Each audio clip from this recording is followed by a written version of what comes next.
بسم اللہ الرحمن الرحیم۔ السلام علیکم۔ روزانہ واقعات سننے کے لیے اس چینل کو سبسکرائب کریں۔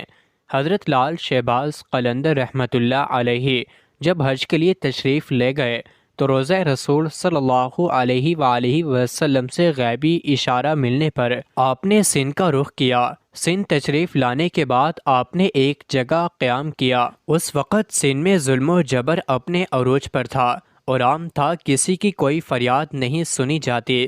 اسی وقت کا یہ مقولہ بھی مشہور ہے، اندھیر نگری چوپٹ راج۔ لوگوں کو بے بس اور لاچار دیکھ کر ایک مظلوم جس کا نام سکندر بہار بودلہ تھا، وہ ایک نعرہ مستانہ لگایا کرتا تھا، میرا مرشد آنے والا ہے، ظلم کا زوال ہونے والا ہے۔ سکندر بودلہ سیوستان کی پہاڑیوں میں عبادت و ریاضت کرتے تھے۔ ایک رات سکندر بودلہ نے خواب میں آواز غیبی سنی کہ ایک مرد قلندر آنے والا ہے جو ظلم کو نور میں تبدیل کر دے گا۔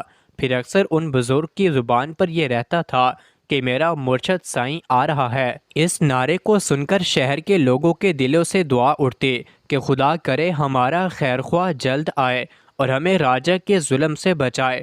بودلہ کی آواز میں ایسی کڑک تھی کہ راجہ کے قلعے کی دیوار کو چیرتی ہوئی اندر آ جاتی تھی۔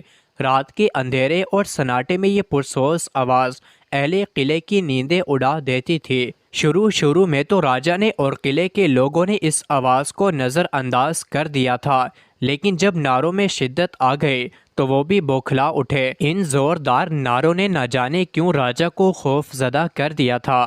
بالآخر راجہ کے سپاہی گئے اور اس کو گرفتار کر کے راجہ کے پاس لے آئے۔ راجہ کے سامنے بھی سکندر بودلہ کی زبان پر یہی الفاظ اور نعرے تھے۔ راجہ غضبناک ہو گیا اور اس نے سکندر بودلہ کو قید کروا دیا، لیکن قید خانے میں بھی اس کے نعرے بند نہ ہوئے۔ راجہ رات بھر اذیت کی آگ میں جلتا رہا۔ صبح ہوئی تو اس نے وزیروں کو طلب کیا۔ وزیروں نے کہا کہ بودلہ کی کھال ادھیڑ دی جائے، اپنے آپ ہی دماغ ٹھکانے آ جائے گا۔ راجہ نے اجازت دے دی اور سکندر بودلہ پر ظلم کی بارش کر دی گئی، لیکن ان کی زبان پر یہی الفاظ تھے کہ میرا مرشد آنے والا ہے، ظلم کا زوال ہونے والا ہے۔ دوسری جانب جب حاکم سیون نے لال شہباز قلندر کی یہ کرامت دیکھی کہ ان کا دیوانہ سکندر بودلہ قید میں ہونے کے باوجود بھی رہائی پا کر ان کے پاس پہنچ گیا ہے، تو اپنے علاقے کے کچھ جادوگروں کو طلب کر کے ان سے لیکن سیون کے جادوگروں نے مقابلے سے پہلے ہی اپنی شکست تسلیم کر لی تھی کہ انہیں ہرانا ہمارے بس کی بات نہیں۔ البتہ جادوگروں نے راجہ کو مشورہ دیا کہ اگر کسی طرح مسلمان درویش کو حرام غذا دے دی جائے تو اس کی روحانی قوت ساری ضائع ہو جائے گی اور پھر ہمارے جادو کی طاقت اس پر غالب آ جائے گی۔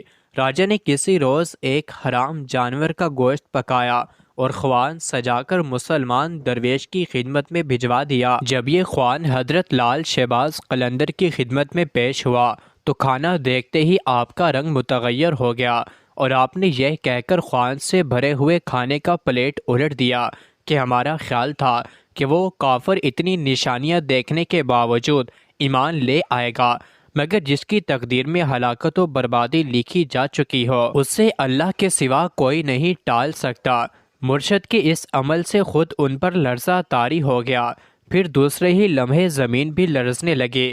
سیون زلزلے کی لپیٹ میں تھا، زمین نے دو کروٹ لی اور طاقت و اقتدار کا سارا کھیل ختم ہو گیا۔ ادھر درویش کے سامنے خوان الٹا پڑا تھا اور ادھر حاکم سیون کی تھی، جبکہ ایک روایت جو عام طور پر لوگوں کی زبان پر ہوتی ہے کہ ایک مجذوب حضرت لال شہباز قلندر رحمۃ اللہ علیہ کا دیوانہ تھا اور اس کو ساری دنیا میں حضرت لال شہباز قلندر سے کوئی عزیز نہیں تھا۔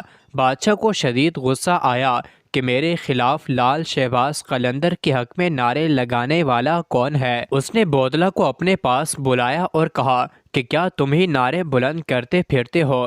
راجہ چوپٹ کو اس مجذوب نے جواب دیا، ہاں میں ہی نعرے لگاتا ہوں۔ یہ کہہ کر مجذوب شخص نے دوبارہ دیوانہ وار نعرے لگا کر دیے۔